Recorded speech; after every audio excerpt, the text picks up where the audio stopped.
오늘 함께 읽으신 말씀은 우리 고린도후서 13장 11절로부터 13절 말씀, 고린도후서의 마지막 3절 말씀입니다. 우리 함께 읽겠습니다. 마지막으로 말하노니 형제들아 기뻐하라. 온전하게 되며 위로를 받으며 마음을 같이하며 평안할지어다. 또 사랑과 평강의 하나님이 너희와 함께 계시리라. 거룩하게 입맞춤으로 서로 문안하라. 모든 성도가 너희에게 문안하느니라. 주 예수 그리스도의 은혜와 하나님의 사랑과 성령의 교통하심이 너희 무리와 함께 있을지어다. 아멘. 같이 기도하겠습니다. 하나님, 복의 근원 되신 하나님의 거룩하신 마음의 뜻을 오늘 저희들이 또 이 하나님의 말씀을 함께 묵상하며 깨닫게 하시고 또 그 음성을 듣게 하심을 감사합니다. 하나님의 말씀이 우리의 마음판 가운데 새겨지며 또 이 말씀을 전하며 듣는 우리 모두의 심령을 하나님의 거룩하신 영으로 인치시고 또 하나님 주관하여 주시옵소서. 예수님의 이름으로 기도합니다. 아멘. 복의 근원 강림하사 찬송하게 하소서. 여러분, 우리가 주님 앞에 나와 예배할 때마다 우리는 이 체험을 하지 않습니까? 그저 의무적으로 여기 주일이니까 나와서 앉아있는다 하면은 우리의 앉아있는 모습이 어떻게 보면은 우스꽝스럽기도 하고 초라할 수도 있습니다. 어떤 사람들은 복을 많이 받았다라고 하는 것을 어떤 물질의 풍성함 또는 자녀들의 잘 되는 모습 또 건강 이러한 것들로 늘 생각하기 때문에 한 교회에서 그런 기준으로 보면은 복을 많이 받은 분들도 있고 복을 조금 받은 분들도 있고 사람의 생각에 따라서는 복을 전혀 못 받았다고 생각하는 사람들도 있을 것입니다. 그런데 오늘 우리는 하나님 앞에 복의 내용 또는 복의 모습 이것을 간구하며 또 복의 결과를 보기 위해서 나오는 사람들이 아니라 복의 근원을 알기 위해 나온 사람이고 그 근원이 나의 삶 가운데 자리 잡고 있다라고 하는 사실을 깨닫기 위해서 또 그것을 깨달은 마음으로 하나님 앞에 감사하며 예배하는 예배자로 나와 있다라고 하는 것입니다. 특별히 오늘 우리는 성삼위일체 주일이라고 하는 주일로 지키고 있습니다. 성삼위일체. 우리 성경 어디에서도 삼위일체라고 하는 단어는 발견되지 않습니다. 삼위일체라고 하는 것은 교회가 만들어낸 하나님의 이해와 하나님에 대한 우리의 신앙 고백의 시스템을 이야기하는 하나의 교회가 만들어낸 또 우리들이 이해할 수 있도록 우리가 말할 수 있도록 만들어낸 단어인 것입니다. 그래서 우리는 이 성삼위일체 하나님, 오늘 하나님의 거룩하신 모습이 우리에게 어떻게 드러났는가, 하나님의 구속의 역사가 우리 가운데 어떻게 인식되었는가를 이야기하는 것이 성삼위일체 주일에 오늘 우리들이 함께 나누는 메시지가 되어야 할 것입니다. 사도 바울은 고린도 후서 곧 고린도 교회에 보내는 둘째 편지의 마지막 부분에 그것도 마지막 절에 주 예수 그리스도의 은혜와 하나님의 사랑과 성령의 교통하심이 너희 무리에게 함께 있을지어다 이렇게 이야기를 했습니다. 편지를 쓰는데 맨 마지막에 쓴 이 말씀 고린도 후서 13장 13절 말씀을 여러분들은 매 주일 예배 끝날 때마다 누구에게 듣습니까? 목회자가 여러분들의 목사가 축도하는 내용으로 이 말씀을 듣습니다. 재밌는 얘기를 하나 해드릴까요? 재미있을지 없을지 들어보시고 판단하십시오. 제가 유년주일학교 다닐 때 짐작하시는 분이 계실지는 모르지만 엄청 못됐었습니다. 유년주일학교 때 개구쟁이. 그래서 국민학교 6학년 때 맨 뒷줄에들 앉아가지고 뭐 예배 시간에 막 딴청도 피고 킥킥거리고 하다가 우리들이 늘 하던 게 하나 있습니다. 우리들이라 함은 저를 비롯하여 한 친구는 지금 서울에 있고 한 친구는 뉴욕에서 의사 노릇을 하는 의사가 된 친구가 있는데 우리 셋이 유년주일학교에서 제일 못된 삼총사였습니다. 우리 셋이 예배 끝날 때 되면 주일학교 예배를 따로 드리는데 뭘 흉내를 내느냐. 주일학교를 담당하는 목사님께서 예배 끝나고 이제는 우리 주 예수 그리스도의 은혜와 이 축도를 하실 때 되면은 우리 세 녀석이 뒤에서 같이 손을 들고 축도를 같이 했습니다. 그런데 정말 축도하게 될 줄은 제가 몰랐어요. 셋이 다 이러고 축도를 하는데 어느 날 갑자기 뒤에서 누가 우리 셋을 굴비 꿰듯이 꽉 붙잡아 버렸어요. 손이 양쪽에, 제가 가운데 있고 우리 친구들 손이 꽉 붙잡혀가지고 누군가 봤더니 주일학교 부장장로님이세요. 걸린 거예요. 그래가지고 끌려가가지고 꿀밤을 얼마나 얻어맞았는지. 그런데 그 장로님께서 또 미국에 이민을 오셨고 제가 또 저는 후에 유학을 오게 됐습니다. 그래서 여기 시카고에 오자마자 제가 그 장로님께 전화를 드렸어요. 장로님, 저 윤천입니다. 그랬더니 내가 왔네. 어디 왔네. 시카고에 유학 왔습니다. 그랬더니 그 시카고 대학에 와서 노스웨스턴 대학에 왔네. 그냥 명문대학만 얘기를 하는 거예요. 그래서 제가 아니요, 저기 맥코믹 신학교에 신학교 공부하러 왔어요. 그랬더니 윤천이 내가 우시는 거예요. 전화통에다 대고 제가 신학 공부하러 왔다고. 그 장난으로 축도하던 놈이 이제 정말 축도하게 됐거든요. 그 장로님은 워싱턴 DC 쪽에 계시다가 얼마 전에 세상을 떠나셨습니다. 제가 왜 이 말씀을 드리는가? 어떤 때는 정말 어린 시절에 장난 삼아 했던 행동이기도 하지만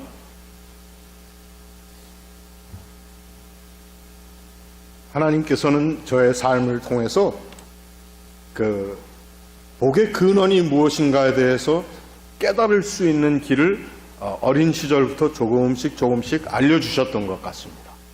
그래서 저는 지금도 그렇게 생각을 합니다. 물론 우리가 이 자본주의 사회라고 하는 미국에 와서 어떤 사람들은 미국에 살다 보니까 너무 이 달러에 신경을 많이 써서 우리 한국 사람들도 눈동자 색깔이 파란색으로 변해간다고, 그린 색깔로 변해간다는 얘기들을 농담 삼아 하지만 정말 여러분 잘 먹고 잘 사는 것이 복입니까? 많이 누리고 많이 쓸 수 있는 나의 리소스가 어느 정도냐 하는 것이 나의 복을 정의하느냐 하는 것입니다. 여러분 질문입니다.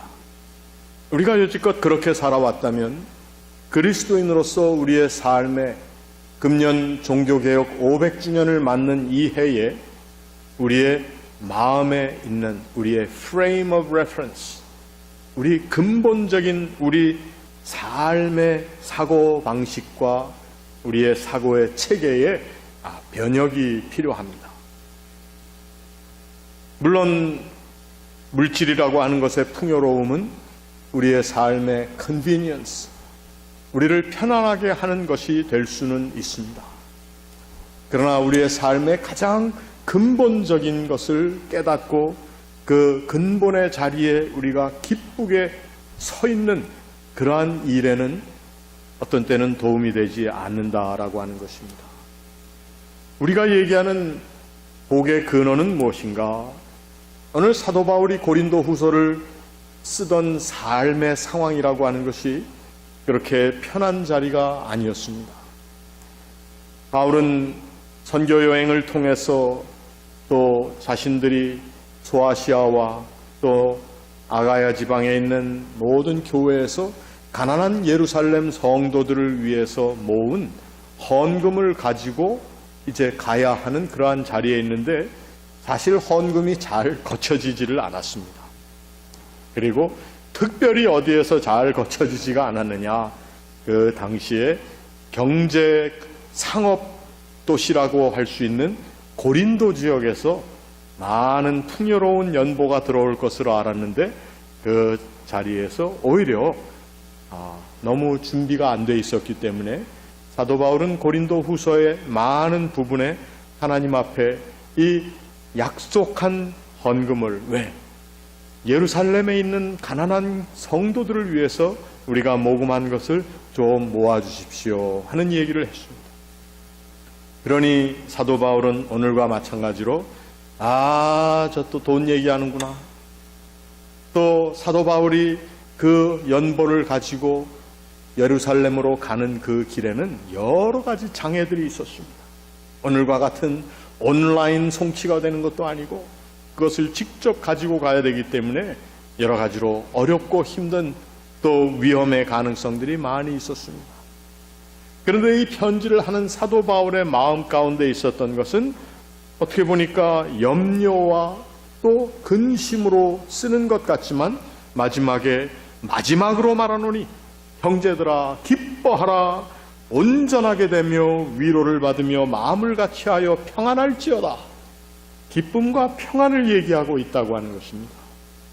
사도 바울이 어떻게 이렇게 할 수가 있었을까? 저는 그 마음을 오늘 본문을 한번 거꾸로 읽어가면서 바울이 평강을 가질 수 있었으며 바울이 담대할 수 있었으며 이 세상의 눈에 어른어른거리는 것들 앞에서 사심을 버리고 하나님을 섬기는 사람으로 하나님의 은복을 받은 사람으로 자기 자신을 프리젠트할 수 있었던 이유가 무엇일까 생각을 해보았는데 그것은 바로 오늘 사도 바울이 얘기한 예수 그리스도의 은혜와 하나님의 사랑과 성령의 교통하심이 너희 무리와 함께 있을지어다. 여러분, 바울은 오늘 우리가 쓰는 이 강복 축도의 말씀을 그의 인생 가운데 마음판에 새기고 살았던 사람이 아닌가 생각을 합니다. 저처럼 유년주일학교부터 이걸 연습한 사람은 아마 없을 겁니다. 그러나 여러분 이제 늦지 않았습니다.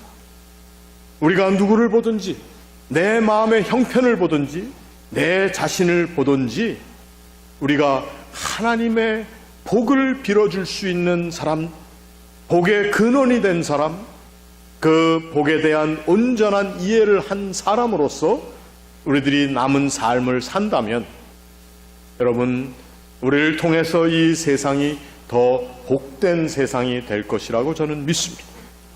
우리가 이 믿음을 가지고 살지 못하고 이 복의 근원된 사람으로 우리가 살지 못할 때에 우리에게 복의 근원으로 강림하신 하나님을 다시 내어 쫓는 그러한 삶을 살 수밖에 없다는 것이죠. 오늘 내가 처해 있는 삶의 모습들을 한번 바라볼 수 있으시기를 바랍니다. 다 복된 삶이 아닐 것입니다. 어떤 경우에는 심각한 실망의 자리도 있을 것이고 슬픔의 자리가 있을 것이며 이런 잃어버린 것으로 인한 아픔의 자리도 있을 것인데 우리가 어떻게 이 자리를 하나님이 강림하시는 복의 근원으로 우리가 얘기할 수 있겠는가 하는 것입니다. 바울이 재미있는 서제스트를 하나 했는데 사랑과 평강의 하나님이 너희와 함께 계시리라라고 하는 말을 하면서 거룩하게 입맞춤으로 서로 문안하라고 그랬습니다. 그래서 우리도 한번 입맞춤으로 문안하는 교회가 돼볼까? 그랬더니 어떤 분들이 아이고 소름 끼칩니다 목사님. 여러분 이 입맞춤이라고 하는 것은 물론 사랑의 표현 또 영적인 것뿐만 아니라 육체적인 사랑의 표현이라고 얘기할 수 있는데 이 입맞춤이라고 하는 것을 좀 더 우리가 생각해 볼 때에 이것은 그냥 그 당시 근동 사람들의 생활 습관이다라고만 우리가 얘기하지 말고 예수께서 부활하신 예수님께서 제자들에게 나타나셔서 무엇을 하셨죠? 너희들에게 평강이 있을지어다 정령을 받으라 하면서 어떻게 하셨다고 그랬습니까? 숨을 내쉬어 주셨다는 것입니다. 호흡을 불어넣어 주셨다. 제가 한번 말씀드린 적이 있습니다만 저랑 같이 공부를 한 감리교 목사님 중에 지금은 듀크 대학에서 가르치고 있는 분이 있는데 이분이 박사 논문으로 쓴 논문 제목이 바로 Holy Kiss, 거룩한 입맞춤에 대해서 저 노틀담 대학에서 박사 논문을 썼습니다. 이분은 그걸로 유명해져 가지고 좋은 대학에 많이 팔려다녔어요.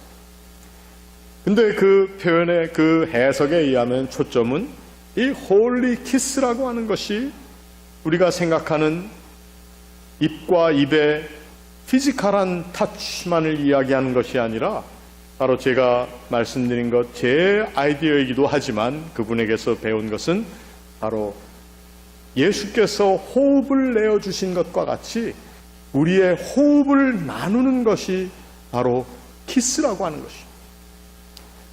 우리는 우리 마을 가운데도 이 표현을 쓰고 있습니다. 뭐라고 그러죠? 저것들이 입을 다 맞추고 왔네. 이런 표현 쓰죠. 다 협력해서 대충 의논해놓고 왔다. 뭐 그런 표현을 할 때 쓰고 또 입이 척척 잘 맞는다고 뭐 이런 표현을 하기도 합니다. 우리 그리스도인들은 바로 이 하나님께서 예수 그리스도의 삶을 통해서 그들에게 늘 말씀하시고 가르치실 뿐만 아니라 죽으신 후에 부활하시어서 그들에게 부어러 넣어주셨던 그 호흡을 받는 사람들로서 우리들도 그 호흡을 나누는 삶을 사는 것이 거룩한 입맞춤의 공동체가 된다라고 하는 것입니다. 우리들이 다 그 호흡을 나누는 사람들입니다. 예수님의 사건 이전에 우리는 창세기에 올라가 보면 하나님께서 인간을 지으셨을 때에 흙으로 사람을 빚으시고 그 코에 생기를 불어넣어 주시어서 우리가 생명 있는 생명의 존재가 되었다라는 그러한 표현이 있습니다. 참된 복이라고 하는 것은 우리의 근본된 존재를 다시 한번 새롭게 깨닫고 우리가 깨닫지 못하고 살았던 우리의 존재가 회복되는 것이 복입니다. 하나님께서 나에게 늘 그 호흡을 불어넣어 주시고 있다고 하는 사실을 인지하는 것 복입니다. 하나님께서 주신 그 생명의 호흡을 내가 누군가를 위하여 나눌 수 있다라고 하는 확신과 자신감과 그로 인한 기쁨을 가지고 사는 것이 바로 복입니다. 복은 많이 가지고 누리고 복이라고 하는 것이 이 세상 가운데 많은 사람들에게 있어서 칭송을 받는 어떤 가시적인 거로만 정리된다면 우리는 복에 대해서 잘 알지 못하고 어떻게 보면은 우리 가운데 복의 근원으로 강림하신 하나님 신앙을 저희들이 저버리며 살고 있는지도 모르겠습니다. 주 예수 그리스도의 은혜와 하나님의 사랑과 성령의 교통하심이 너희 무리와 함께 있을지어다. 그래서 이 함께라고 하는 단어를 with 영어로는 뭐뭇과 함께 정말 with라고 하는 단어로 번역을 했는데 사실은 원문에 보면은 이 단어는 with라고 하는 의미보다는 메타라고 하는 헬라어를 썼습니다. 너희 무리를 변화시킬 정도로 누를지어다. 뭐 이런 표현이 더 맞습니다. 우리의 부족한 모든 것들을 강림하신 하나님께서 온전히 눌러주시고 또 그 은총으로 우리의 모든 부족한 것들을 채우시고 그래서 이 함께 있다라고 하는 의미가 함께 동반의 의미보다는 강권의 의미가 있다고 하는 것입니다. 여러분, 그리스도의 은혜와 하나님의 사랑과 성령의 교통하심이 사도 바울은 그 마음 가운데 간절한 심령으로 강권적으로 역사하기를 기대한다는 것이, 바랬다는 것이.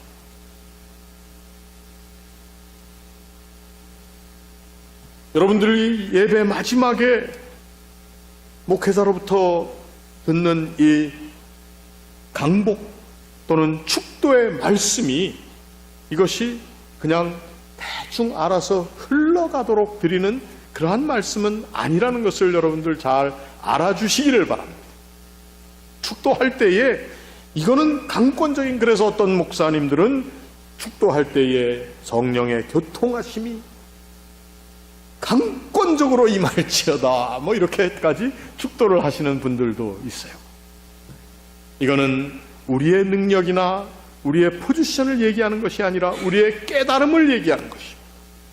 오늘 저와 여러분이 예배하며 하나님을 찬양하며 그리고 기쁨을 나누며 그 증거를 가지고 이 세상을 향해 나아갈 때에 하나님의 거룩하신 능력이, 그 복의 근원이 나에게 강권적으로 임하고 있는데, 그 강권적으로 임하는 그 복을 이 세상 사람들이 바라보고 인정하고 말하고 평가하는 그러한 평가 정도로는 평가할 수 없는, 감히 그것을 말할 수 없는 그 놀라운 하나님의 평강을 내가 지니고 이 세상을 향해 나간다라고 하는 담대함을 여러분들이 가질 수 있어야 된다는 것입니다.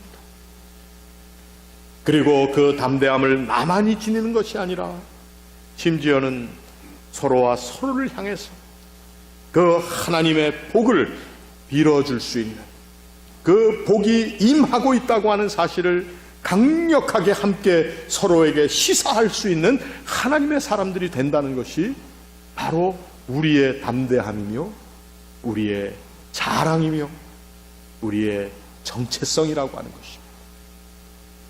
이것을 거룩한 호흡의 나눔을 통해서 교회에서 나누라고 사도 바울이 강조하고 있습니다. 우리는 예배 끝나고 함께 기쁨과 즐거움에 또 교제의 자리에 나가게 됩니다. 그 자리에 나가는 우리의 마음 가운데 또 가장 중요하게 자리 잡는 것이, 내가 바로 이 하나님께서 주시는 나의 삶 가운데 복의 근원으로 오신 그 하나님을 모시고 나가는 나의 담대함을 기뻐하시는 하나님의 모습을 내가 함께 담고 나아가는 것입니다. 내 삶의 그 모습을 담아 나갈 수 있으시기를 바랍니다. 복의 근원으로 강림하시는 하나님, 그 하나님의 복을, 하나님이 우리에게 나타나시며 우리에게 주시는 복을 이 세상에 잠시 있다 사라질 것으로 평가하고 그것에 기준하여 판단하는 우리의 어리석은, 또 우리의 허망한 생각을 한번 다 접어볼 수 있으시기를 바랍니다. 여러분, 우리가 똑같이 세상 사람들이 생각하는 것처럼 복을 이야기하고 또 그 복을 말하는 가운데 함께 물질에 묶이고 가시적인 것에 의해서 나의 모습이 진단되어지고 정의되어진다면 우리는 그리스도인으로서의 그 복의 근원으로 강림하신 하나님을 함께 모시고 사는 사람이라고 할 수가 없습니다. 이것은 단정적인 것입니다. 우리가 이러한 담대한 마음을 가지고 우리 가운데 강림하신 복의 근원 되신 하나님, 그 하나님이 우리에게 보여주신 그리스도의 은혜와 사랑과 또 하나님 아버지께서 우리를 극진하게 여기시는 그 긍휼하심과 이것을 깨닫도록 우리를 늘 강권적으로 우리를 몰아가시는 성령의 역사를 우리들이 함께 체험하기 원하는 그 원함이 있어야 되는데, 우리가 그저 늘 형식적으로 듣고 늘 그저 매주일 듣는 말이기 때문에 또 오늘도 똑같은 축도를 듣고 나간다 생각할 때가 많을 것입니다. 그러나 이제 오늘 이 자리를 떠나는 저와 여러분이 하나님께서 우리에게 복의 근원으로 오셨다라고 하는 그 의미가 무엇인가? 그것은 하나님께서 더욱더 큰 복으로 우리에게 오시기 위해서 우리가 지니고 있었던 많은 어떻게 보면은 치졸한 복의 은혜를 다 한번 걷어내고 정말 담대하고 참된 하나님의 사람으로 우리가 거듭남. 그래서 우리 존재가 이 세상이 히브리서 기자가 얘기한 것처럼 감당치 못할 존재로서 이 세상에 나아가는 모습, 이걸 하나님께서는 원하신다는 것입니다.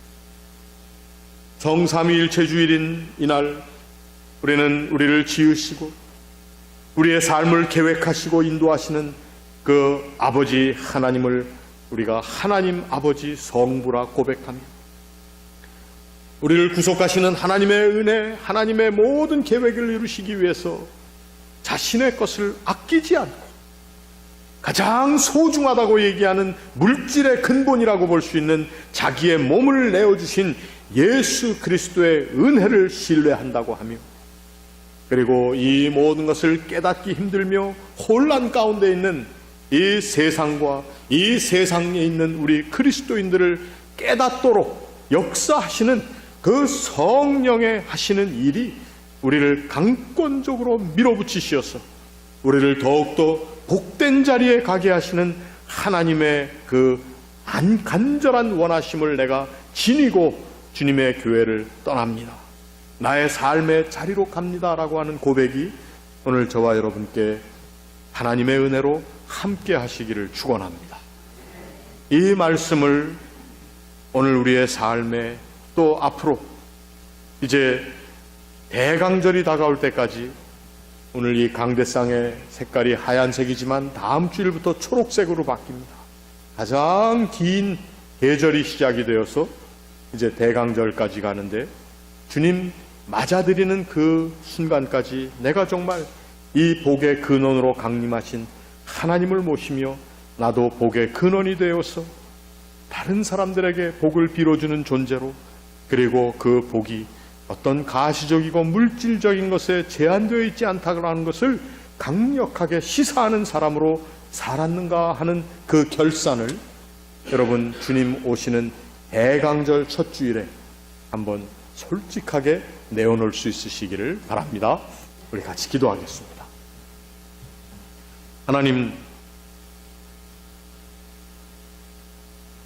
하나님의 은혜와 사랑과 교통하심이 그저 함께 있는 정도가 아니라 우리에게 강권적으로 임하시며, 오늘 우리가 더욱더 하나님의 복을 바르게 증거할 수 있는 사람으로 이 세상에 나가기를 원하시는 하나님, 그 하나님의 귀한 말씀을 우리들이 마음판에 다시 새겨봅니다. 이 세상에 발붙이고 살기에 어쩔 수 없이 우리가 이 세상 사람들이 얘기하는 복으로 그 참된 복을 정의하고 또 그것을 가지고 어떤 때는 우리의 삶에 우리의 모습이 연약하여지기도 했는데, 이제 다시 한번 하나님께 주시는 그 은복을 다시 한번 새롭게 깨달으며 이 세상을 향해 나가는 주의 백성이 되도록 우리를 붙잡아 주시옵소서. 예수님의 이름으로 기도하옵나이다. 아멘.